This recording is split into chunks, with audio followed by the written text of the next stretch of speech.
Hi, it's Mike DelSignore here. Today I want to talk about what happens if you're charged with OUI out of Cambridge District Court. I handle OUI cases all over Massachusetts, and in this video I want to discuss Cambridge District Court in particular. So some of the things I look for in an OUI charge are the following. So how do you decide what the best way to handle a case is? Whether you should take a plea, resolve it. Let's assume you're charged with a first offense. What I look for, number one, first thing I'll look for and I'll discuss with you is the driving.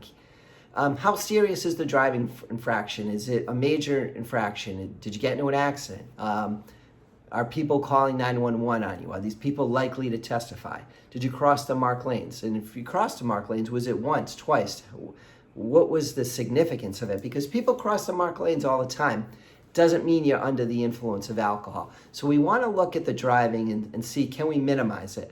Now, speeding, for example, is not a sign of somebody under the influence. So if you stop for speeding, say 20, 25 miles an hour, even over the limit, it's not a big indicator of somebody under the influence of alcohol. So really the big one is really the mark crossing the center line. That's really the biggest one, because that, you could get into a head-on crash, and that's more serious driving. But you often see in a report that you cross the so-called fog line. People cross that one all the time because really it's no big deal. You hit it, you come back, there's no one over there, it's a breakdown lane. So I'll look at the driving and try to suggest that it's a quick violation, it's momentary, it's insignificant, not reflective of somebody who's had too much to drink. What happens if you crashed or in an accident? Then we're going to take other parts of the case and focus on them. We'll focus on the lack of evidence, that the fact that it's subjective. And accidents do happen, and they're not always related to alcohol. So we want good driving, but sometimes we don't have that. There's still a way to defend the case where we will focus on the strength of your case. We'll talk about the observations. We'll talk about the lack of evidence and the fact that the officer had very little opportunity to observe you if you were in a crash, and you may have been injured. And some of these signs might relate to an injury instead of you being under the influence of alcohol. Next, I look at how do you interact with the officers. So officers, when they write these reports, they're looking for every little action. It could be a sign you're impaired. That's how they're taught in their training. So even with the driving, for example, once the blue lights come on, officers are taught that somebody who's not under the influence is going to pull over safely immediately. So we look, does the officer mention anything about the pullover in your report? If there's no mention of that, that means that's something you did right. That's just kind of a little trick when you read police reports, is we're always looking for what's not in the report more so than what's in it. We know all the bad stuff is going to be in the report. How do we find the good stuff? Well, I know that because I've questioned hundreds of officers. I probably cross-examine 2 to 3 officers a week, and I know how they respond to these questions. I know their training and what they're looking for. So if there's no mention of any problem with the pullover, that means you did that right. The officer then will approach the car, ask for your license and registration, and if there's no mention of anything wrong in that process, that means you did that right. Again, what are they looking for? Problems with dexterity, hand coordination. Sometimes people, they'll ask for the license, they don't remember to produce it, they produce it slowly, or they don't produce the registration. So they're looking for all these little things that they say could be a sign of impairment. So if they don't see it, we argue that it's another sign inconsistent with somebody who's had too much to drink. Next, we look at things like the smell of alcohol. Is it the officer saying it's strong, moderate, or slight?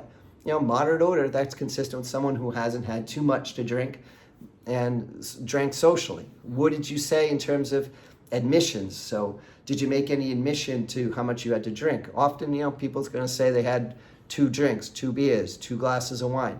Not a huge issue. It's not illegal to drive after having some alcohol. It's illegal to have too much alcohol. So it's a matter of degree.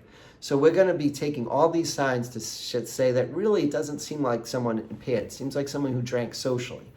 The field sobriety test that you were asked to do, we'll look at those, and we'll argue that in many cases we're going to argue you passed the test, because generally there's a lot you do right on these tests that the officers don't mention in the police report. So typically that's my first approach, is to try to say, hey, you passed, you substantially performed. But what I'll also do is I'll ask you about your medical condition. Do you have any problems with your knees, leg, or back? And if you do, I'll get those records as well, and I'll say, well, to the extent you didn't do well, it could have been because of these medical issues.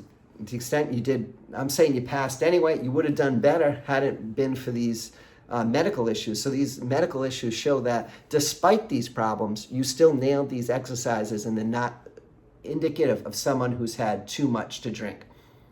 So then look at things like your cooperation with the officer. You're polite, cooperative, respectful. Officers are looking for all these things and coming to their opinion. But it's just that, it's an opinion. And now when we're in court, the government's got to prove this beyond a reasonable doubt. They're going to rule out every reasonable doubt. And in many cases, there's just too many things people do right. And there's ways that we can build our case up to show that there's reasonable doubt here to have you found not guilty. Let's say it's a strong case. I'll discuss with you the possibility of you testifying, having other witnesses to testify. I've had cases where I've won where I had a mom testify for her daughter that she had trouble hearing, and that maybe some of the communication issues with the officer were a result of hearing impairment. I had a mom testify about her daughter's anxiety. So there's different ways to get evidence into court, sometimes without you testifying, to sort of change the complexion of the case or to put a different spin on possible evidence. So if you're charged with OUI in Cambridge or anywhere in Massachusetts, feel free to call me. I've handled OUI cases all over Massachusetts. Be glad to help you. You can call, text anytime. It's never too early, too late to call my cell, 781-686-5924. My name is Mike DelSignore. I'm here to help you. I've helped hundreds of people charged with OUI throughout my career. It's my passion, and I hope I can help you as well.